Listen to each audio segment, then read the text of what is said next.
पाठ 4 मेहनत का फल। भारत में आयुर्वेद का इतिहास बहुत पुराना है। यहाँ आयुर्वेद के अनेक आचार्य हुए हैं, जिनमें आचार्य धन्वंतरी आयुर्वेद के प्रवर्तक माने जाते हैं। वे एक महान वैद्य, चिकित्सक और आविष्कारक थे। उन्होंने अनेक प्रकार की औषधियाँ तैयार की थीं, जो असाध्य रोगों का भी उपचार सरलता से कर देती थीं। एक बार की बात है, आचार्य धन्वंतरी की पीठ में एक फोड़ा हो गया। अनेक जड़ी बूटियों द्वारा उन्होंने उसका इलाज किया, किंतु वो ठीक ना हुए, बल्कि उसने गंभीर रूप ले लिया। आचार्य फोड़े के लिए विशेष जड़ी बूटी की खोज में जंगल की ओर निकल पड़े। लंबे समय तक वे जड़ी खोजते रहे, पर उन्हें इच्छित जड़ी नहीं मिली। इस दौरान उन्होंने कई नई जड़ी बूटियों का पता लगा लिया।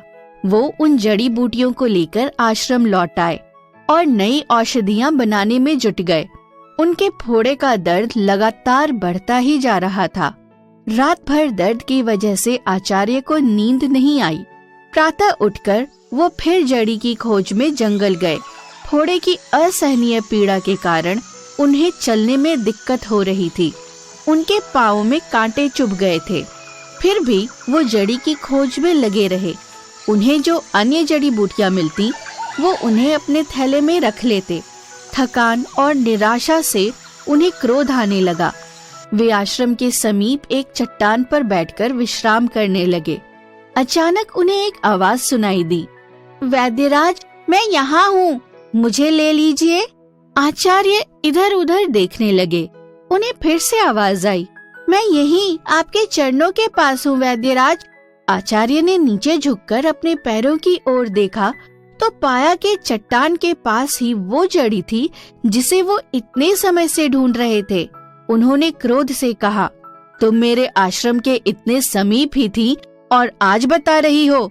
मैं व्यर्थ ही जंगल तुम्हारी खोज में भटकता रहा।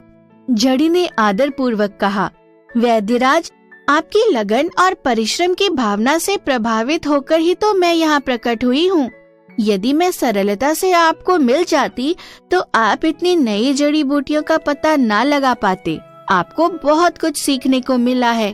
अब आप अपने फोड़े का ही नहीं, अनेक अन्य असाध्य बीमारियों का उपचार भी कर सकेंगे। आपका जंगल जंगल भटकना व्यर्थ नहीं गया।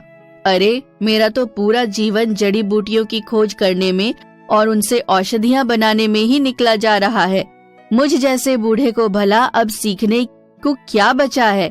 आचार्य ने गहरी सांस लेते हुए कहा, क्षमा करे वैद्यराज, सीखने की कोई सीमा नहीं होती और ना ही आयु का कोई बंधन होता है। मनुष्य जीवन भर कुछ न कुछ सीखता ही रहता है। ये कहकर जड़ी मौन हो गई। जड़ी लेकर आचार्य धन्वंतरी आश्रम की ओर बढ़े और मन ही मन सोचने लगे कि मेहनत का फल हमेशा मीठा होता है।